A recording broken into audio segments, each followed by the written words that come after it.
Regional Edward R. Murrow Award winners for breaking news and overall excellence. Good Morning Richmond starts now. Good morning and thank you for joining us for Good Morning Richmond Weekend Edition. I'm Basil John. Amy Simpson is out and we'll get to your top stories in just a moment. Breaking news just into the newsroom. A man is dead following an overnight shooting in Richmond. Police discovered a man shot on Glenway Court just after 2:15 this morning. He was pronounced dead on the scene. The medical examiner is working to determine an exact cause of death. Anyone with information is asked to call Crime Stoppers. A Richmond mother is pleading for answers after her son is gunned down in broad daylight. 27-year-old Isaiah Baker was shot and killed October 9th in Gilpin Court. A funeral was held for him yesterday. His mother, Regina Baker, says he was just in the wrong place at the wrong time. People who knew him say he had so much to offer to the community. Baker's family says he served in the Army in Guam and Hawaii before discharging and working as a cable man. The family is asking anyone with information to come forward. Richmond police are working to find out more information about an armed robbery. Police responded to Hull Street for a robbery just after 6 o'clock last night. Once on scene, the man told them a person had tried to rob him and the suspect fired a gun. The man was not hit, but anyone with information is urged to call police. A threat against New Kent High School has been deemed not credible by authorities. The New Kent Sheriff's Office says they received a report of a weapon at New Kent High School's homecoming dance last night. They say staff immediately took safety precautions. Investigators talked to several students and didn't find any weapons. Parents later began to pick up their kids from the dance. Just into the newsroom, a vacant house goes up in flames overnight in Wickham Court. Fire crews respond to the scene to find the home fully engulfed around 5 o'clock this morning. Crews were able to get the fire under control within 20 minutes. No one was hurt. An investigation is underway. And 4 people are without a home in Chesterfield following a kitchen fire last night. Just take a look. This is from the scene. It happened on Quail Hill Drive just around 7 p.m. Fire crews say they were able to get the fire under control quickly. One person was treated for smoke inhalation. We're told people who live at the home are staying with family until the smoke clears from the home. No word yet on what caused the fire. Happening in the day ahead, Lewis Ginter Botanical Gardens is hosting Goblins and Gourds today. Very spooky.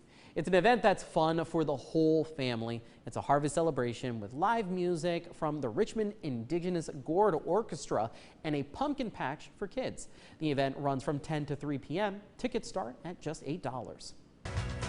In your Positively Richmond events, tons of people showed up to the annual Midlothian Day Parade yesterday, including some of your 8 News favorites. There were marching bands, floats, clowns, and more. 8 News anchor Morgan Dean and meteorologist Matt DiNardo were there, and you can see 8 News reporter Laura Perrott tossing candy to the kids. We talked with one family who came out for the first time. I think it was a great event. I think about candy. Yum, yum. I think it was a great event, bringing all the families together in the area.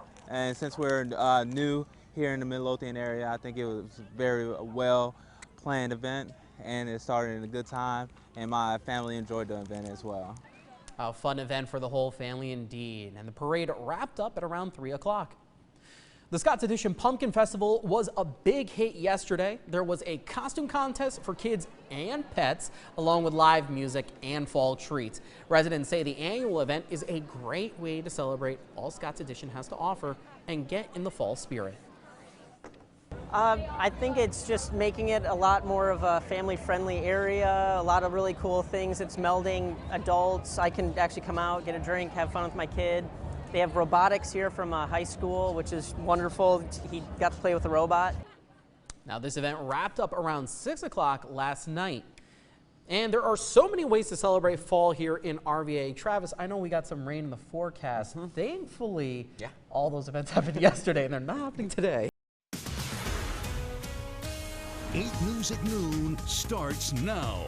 We have breaking news right now. A person is dead from a massive house fire. It happened on Blackwell Road in Dinwiddie County just before 3 this morning. It took crews an hour to get the fire out, and a second person made it out safely.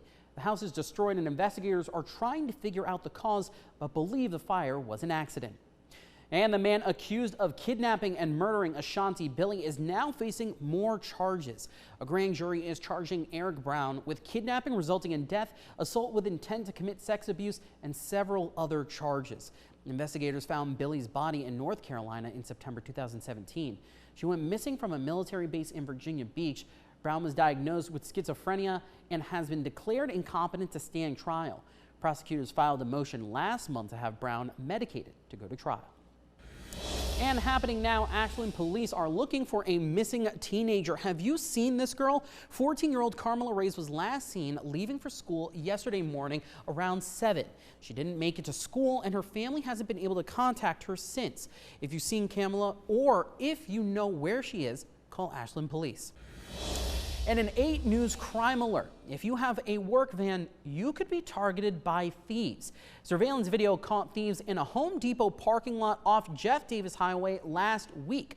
Once the van's driver goes inside, they steal $2,000 worth of tools. So far this year, more than 1,200 cars have been broken into and more than 350 were stolen in Chesterfield County. In the majority of cases, the doors were unlocked.